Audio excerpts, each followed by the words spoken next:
प्रभू रामचंद्रांची जन्मभूमी म्हणजेच अयोध्येत आज ध्वजारोहणाचा कार्यक्रम पार पडणार आहे। पंतप्रधान नरेंद्र मोदींच्या हस्ते आज राम मंदिराच्या शिखरावर ध्वजारोहण होणार आहे। सरसंघचालक मोहन भागवतांसह देशभरातील अनेक मान्यवरांची या सोहळ्याला उपस्थिती असणार आहे।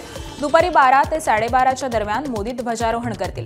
राम मंदिराच्या 161 फूट उंच शिखरावरती 42 फूट उंच स्तंभ बसवण्यात आलेला आहे। या स्तंभावरती 22 फूट लांब आणि 11 फूट रुंद धर्मध्वज फडकवण्यात येणार आहे। या ध्वजावर भगवान श्री रामांच्या तेजस्वी आणि शौर्याचं प्रतीक असलेला तेजस्वी सूर्य, त्याबरोबरच कोविदार वृक्षाच्या प्रतिमेसह ओम लिहिलेला आहे। भगवान श्री रामांची अयोध्या नगरी पुन्हा एकदा ऐतिहासिक क्षणांची साक्षीदार होण्यासाठी सज्ज आहे। राम मंदिराच्या शिखरावरती धर्मध्वज फडकवण्याच्या पूर्वसंध्येला संपूर्ण मंदिर विविध रंगांनी न्हाऊन निघालं। श्री राम मंदिराला आकर्षक रोषणाई देखील करण्यात आली। राम मंदिराच्या शिखरावरील ध्वजारोहणापूर्वी रंगीत तालीम घेण्यात आली आहे। 11 फूट रुंद आणि 22 फूट लांबीचा हा ध्वज आहे। याची एक्सक्लुझिव्ह दृश्य खास एबीपी माझाच्या प्रेक्षकांसाठी।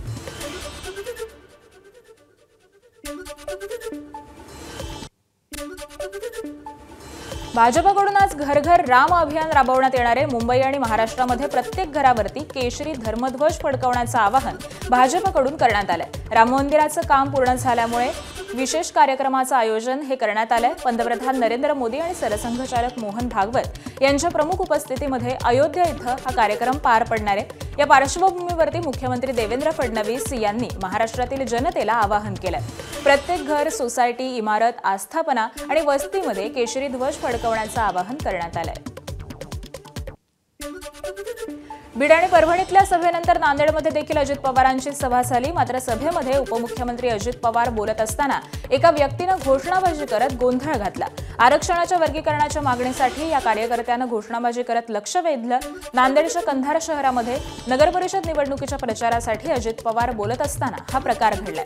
यावेळी पोलिसांनी संबंधित कार्यकर्त्याला ताब्यात घेतलं। अजित पवारांच्या सभेमध्ये असाच एकाने गोंधळ घातला, त्यांचा तर सत्कारच केला पाहिजे त्या सगळ्यांचा।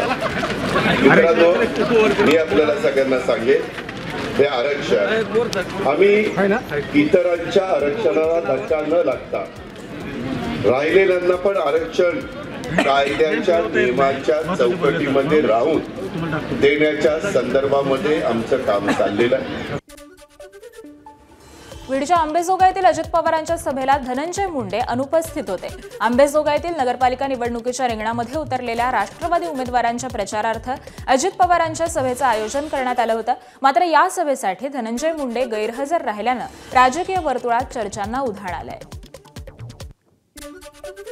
पर्यावरण मंत्री पंकजा मुंडे आणि माजी मंत्री धनंजय मुंडे यांच्या उपस्थितीत परळी नगरपरिषद निवडणुकीच्या पार्श्वभूमीवर महायुतीचा भव्य कार्यकर्ता मेळावा पार पडला। या मेळाव्यामध्ये बोलताना धनंजय मुंडे यांनी एक विधान केलं। 10 महिन्यांपूर्वी बीडमध्ये जगमित्र कार्यालय सुरू आहे, पण आज इथं एक माणूस नाही, असं धनंजय मुंडे म्हणाले। यामुळे धनंजय मुंडे यांना उणीव भासत असलेला तो माणूस म्हणजे वाल्मिक कराड आहे का, अशी चर्चा आता सध्या बीडमध्ये रंगतीये।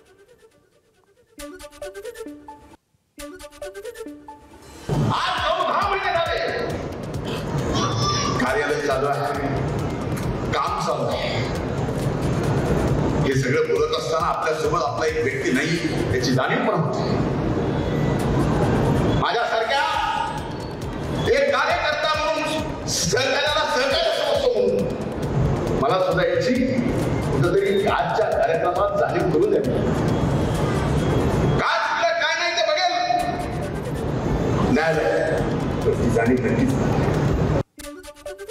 राज्यातील स्थानिक स्वराज्य संस्थांच्या निवडणुकीबाबत आज सुप्रीम कोर्टामध्ये सुनावणी होणार आहे।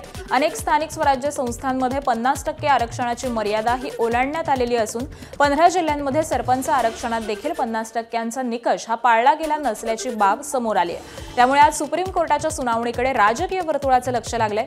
तेलंगणात देखील 50%ची मर्यादा ही पार केल्यानं उच्च न्यायालयानं ताशेरे ओढताच राज्य निवडणूक आयोगानं तिथल्या निवडणुकांना स्थगिती दिलेली होती। त्यामुळे महाराष्ट्राबाबत कोणता निर्णय होतो याकडे लक्ष असेल। हिंगोलीच्या वसमत नगरपालिकेच्या निवडणुकीमध्ये शिवसेनेची मोठी गोचीस झाल्याचं पाहायला मिळतंय। वसमत नगरपालिका निवडणुकीसाठी एकनाथ शिंदेंच्या शिवसेनेनं तयारी केलेली होती। शिवसेनेकडून सविता क्यातमवार, नगराध्यक्ष पदासाठी उत्सुक होत्या, मात्र उमेदवारी अर्ज भरायच्या शेवटच्या दिवशी शिवसेना जिल्हाप्रमुख संतोष बांगर यांनी सेनेचे एबी फॉर्म हे राष्ट्रवादीच्या राजू नवघरेंकडे दिल्याचा आरोप सेनेच्या कार्यकर्त्यांनी केला। बांगर यांनी राष्ट्रवादीसोबत परस्पर युती करत शिवसैनिकांना वाऱ्यावरती सोडल्याची तक्रार ही कार्यकर्त्यांनी एकनाथ शिंदेंकडे केली आहे। रायगडमधील एकूण 10 नगरपालिका निवडणुकीमध्ये 5 नगरपालिकांमध्ये महिलांमध्ये लढत होणार असल्याचं चित्र दिसतंय। सर्वाधिक हाय व्होल्टेज नगरपालिकेची निवडणूक रोहा, पेण, अलिबाग यामध्ये पाहायला मिळणार आहे। अलिबागमध्ये शेकापच्या अक्षया नाईक विरुद्ध युतीच्या तनुजा पेरेकर यांच्यामध्ये प्रमुख लढत होणार आहे। मुरुड तिरंगी लढत होत असून अजित पवारांच्या राष्ट्रवादीच्या आराधना दांडेकर, शेकापच्या अंकिता माळी आणि शिंदेंच्या सेनेच्या कल्पना पाटील रिंगणामध्ये आहेत। तर पेणमध्ये महिला उमेदवार रिंगणामध्ये आहेत। अजितदादांच्या राष्ट्रवादीच्या प्रीतम पाटील, आम्ही पेणकर विकास आघाडीकडून रिया धारकर तर काँग्रेसकडून नंदा म्हात्रेंना उमेदवारी देण्यात आली आहे।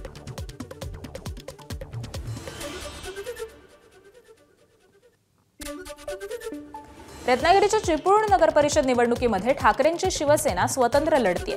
नगराध्यक्ष पदासह 21 नगरसेवकांच्या जागांसाठी ठाकरेंच्या सेनेनं उमेदवार दिलेले आहेत। आघाडीसाठी आम्ही प्रयत्न केले, मात्र आघाडी होऊ शकली नसल्याचं विनायक राऊतांनी सांगितलंय।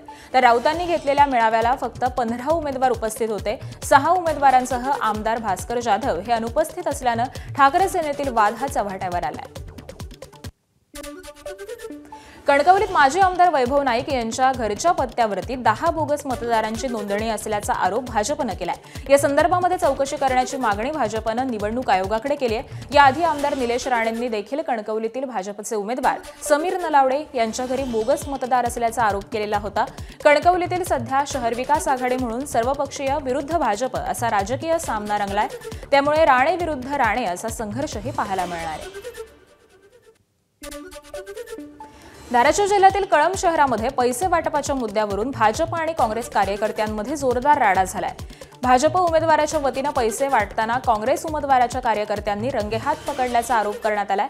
तर भाजप उमेदवाराच्या पतीला काँग्रेस कार्यकर्त्याकडून मारहाण करण्यात आली आहे। तसंच भाजपच्याही कार्यकर्त्यांनी काँग्रेसच्या कार्यकर्त्याला मारहाण केल्याचा आरोपही करण्यात येतोय। त्या व्यक्तीला त्याला मोल्यामध्ये भेटायला गेलो, त्यांची काय तक्रार आहे ही आम्ही समजून घेत असतानाच विरोधी पक्षाचे श्री पांडुरंग कुंभार यांचे 3-4 गाड्यावर 5-7 व्यक्ती आले आणि डायरेक्ट त्यांनी आम्हाला मारायला चालू केले। 10 ते 15 जण होते। डॉक्टर वाघ, हर्षद आंबुरे पैसे वाटप होते। मी त्यांना विचारलं, तुम्ही पैसे वाटप करू नका, लोकशाही पद्धतीने काय ते मतदारांना तुम्ही प्रेरित करा। त्यांनी माझ्यावर डायरेक्ट हल्ला केला। कशाने हल्ला झाला? लाता बुक्क्याने माझ्यावर मारहाण झाली। 5-7 जण होते, मला बेदम मारत होते। यवतमाळच्या पांढरकवडा नगरपरिषद नगराध्यक्ष पदासाठी भाजपनं आतिश बोरेले यांना निवडणुकीच्या रिंगणामध्ये उतरवलंय। महायुतीतील मित्रपक्ष शिवसेना आणि अजित पवारांचे राष्ट्रवादी काँग्रेस मात्र एकत्र लढत आहेत। भाजपकडून उमेदवारी न मिळाल्यानं माजी नगराध्यक्ष शंकर बडे यांनी अपक्ष उमेदवारी दाखल केली आहे। दरम्यान नगरपरिषदेमध्ये झालेल्या प्रचंड भ्रष्टाचारामुळे विविध समस्यांचा जन्म झाला असा आरोप हा भाजप उमेदवार आतिश बोलेरे यांनी केलाय। अहिल्यानगरमध्ये कोपरगाव नगरपालिका निवडणुकीमध्ये महायुतीतच लढत रंगणार आहे। अजित पवारांच्या राष्ट्रवादीच्या प्रचार शुभारंभानंतर मुख्यमंत्री फडणवीसांच्या उपस्थितीत भाजपनं प्रचाराचा शुभारंभ केलाय। यावेळी मुख्यमंत्री देवेंद्र फडणवीस यांच्यासह पालकमंत्री राधाकृष्ण विखे पाटील, गिरीश महाजन हे देखील उपस्थित होते। बुलढाण्यातील खामगावकडे जाणाऱ्या रेल्वे मार्गावरती पाण्याची टाकी कोसळल्याची घटना घडली आहे। त्यामुळे खामगाव जलंब रेल्वे सेवा अनिश्चित काळासाठी ठप्प झाली आहे। सध्या खामगाव जलंब रेल्वे मार्गाच्या दुरुस्तीचं काम हे युद्धपातळीवरती सुरू आहे। रेल्वे मार्गाच्या बाजूला असलेली ही टाकी जीर्ण झालेली होती, त्याचं कामही सुरू होतं। ठेकेदाराच्या हलगर्जीपणामुळे टाकी ही थेट रुळावरती कोसळल्याचा आरोप होतोय।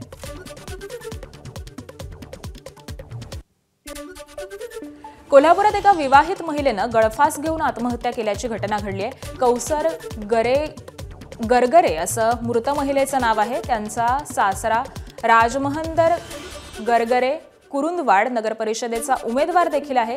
निवडणुकीच्या खर्चासाठी माहेरहून 10 लाख घेऊन येण्यासाठी सासरच्यांनी तगादा लावल्यानं महिलेनं टोकाचं पाऊल उचलल्याचा आरोप हा कुटुंबियांनी केलाय. तर या प्रकरणी कौसर यांच्या भावाच्या तक्रारीनंतर पती, सासू-सासऱ्यांसह जावेच्या विरोधामध्ये गुन्हा दाखल करण्यात आला.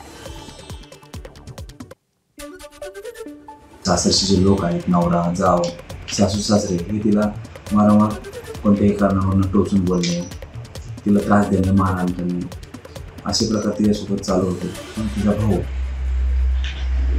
अल्ताफ आवटी यांनी दिनांक 22 रोजी पोलीस तक्रार दिली. त्यावरून आपल्याकडे 399/25 BNS कलम 108 प्रमाणे गुन्हा दाखल. त्यामध्ये 2 आरोपी अटक करण्यात आले. नवरा आणि जाऊ आपण अटक केली. सदर गुन्ह्याचा पुढील तपास चालू आहे. कल्याणशीळ रस्त्यावरील देसाई खाडी पुलाखाली एका सुटकेसमध्ये एका तरुणीचा मृतदेह आढळून आल्यानं एकच खळबळ उडाली. तरुणीचं वय 25 ते 30 वर्ष असल्याची शक्यता आहे. अजून या तरुणीची ओळख पटलेली नाही. तरुणीची हत्या करून सुटकेसमध्ये तिचा मृतदेह टाकून फेकण्यात आलेला आहे.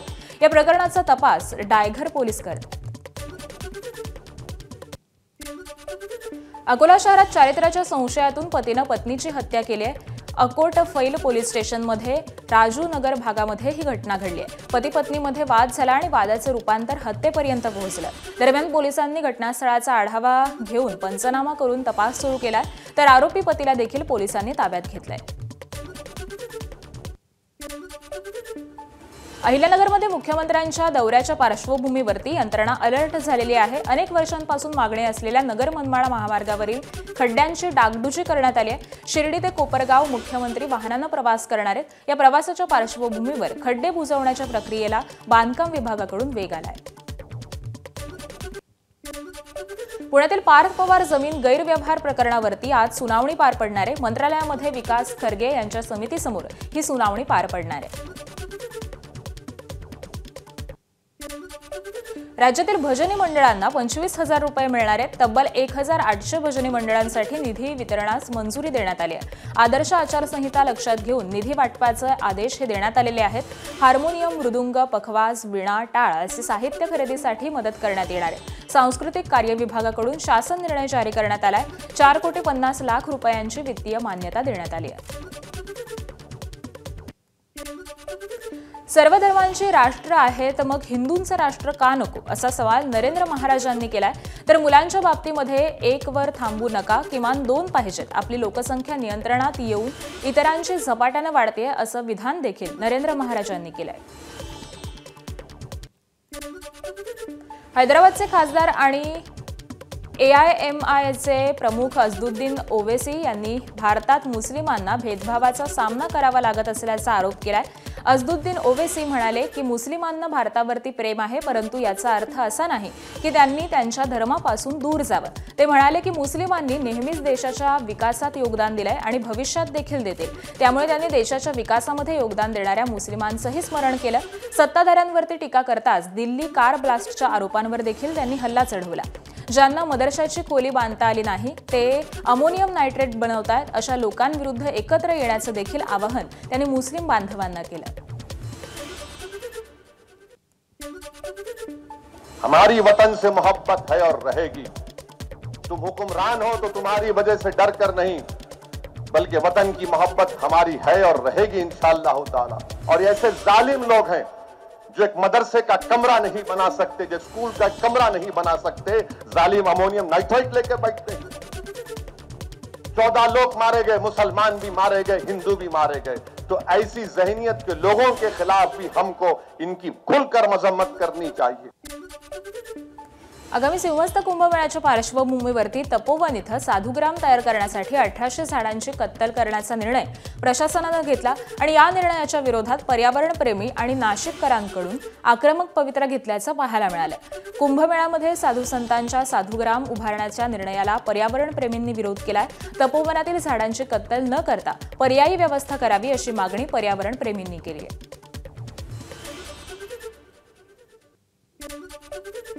सिडकोच्या घरांच्या किमती कमी करण्यासाठी उपमुख्यमंत्री एकनाथ शिंदे बैठक घेणार आहेत. सिडकोच्या घरांच्या किमती कमी करण्यासाठी लॉटरीधारकांनी अनेक वेळा आंदोलनं केलेली होती.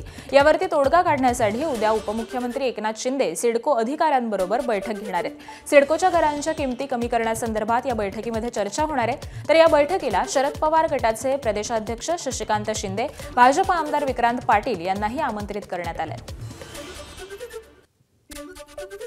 रायगडमध्ये मुंबई गोवा महामार्गावरील पोलादपूर तालुक्यातील भोगाव गावाजवळ बस दरीमध्ये कोसळली. 45 ते 50 फूट बस दरीमध्ये कोसळली. अपघातात 22 प्रवासी जखमी झालेले आहेत. पुण्याहून खेडकडे जाणारी ही बस पुलाजवळील बॅरिगेटला धडकली आणि थेट दरीमध्ये कोसळली. लातूरातील जुन्या MIDC भागातील हडको वसाहतीतील नागरी सुविधा पुरवण्याकडे महापालिका प्रशासनाचं दुर्लक्ष असल्यानं या भागातील नागरिक हे चांगलेच आक्रमक झाले. महापालिकेच्या प्रवेशद्वारासमोर ठिय्या आंदोलन करण्यात आलं. नागरी सुविधांकडे महापालिका प्रशासनाचं दुर्लक्ष असल्यानं नागरिक आक्रमक झालेले आहेत.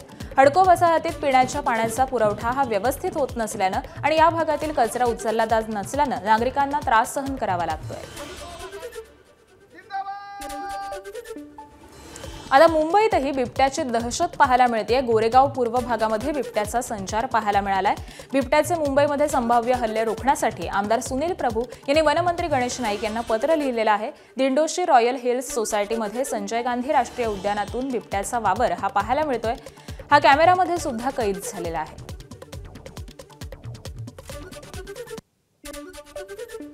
ठाणे जिल्हा रुग्णालयातील वॉर्डमध्ये भला मोठा साप आढळलेला आहे. वॉर्डमधील महिला रुग्ण, नातेवाईक आणि डॉक्टरांची पळापळ झाली. सर्पमित्रांच्या साहाय्यानं सापाला पकडण्यामध्ये यश आलं.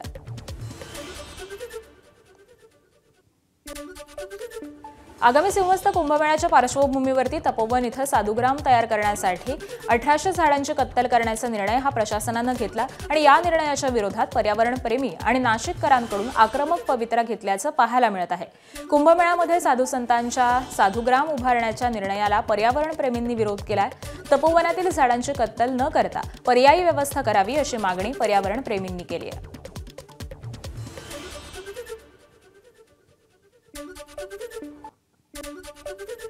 सिडकोच्या घरांची किंमत कमी करण्यासाठी उद्या उपमुख्यमंत्री एकनाथ शिंदे हे बैठक घेणार आहेत. सिडकोच्या घरांच्या किमती कमी करण्यासाठी लॉटरीधारकांनी अनेक वेळा आंदोलनं केलेली होती. यावरती तोडगा काढण्यासाठी उद्या उपमुख्यमंत्री एकनाथ शिंदे हे सिडको अधिकाऱ्यांबरोबरती बैठक घेणार आहेत. सिडकोच्या घरांच्या किमती कमी करण्यासंदर्भात या बैठकीमध्ये चर्चा होणार आहे. या बैठकीला शरद पवार गटाचे प्रदेशाध्यक्ष शशिकांत शिंदे, भाजप आमदार विक्रांत पाटील यांना देखील आमंत्रित करण्यात आलं. एबीपी माझा, उघडा डोळे बघा नीट.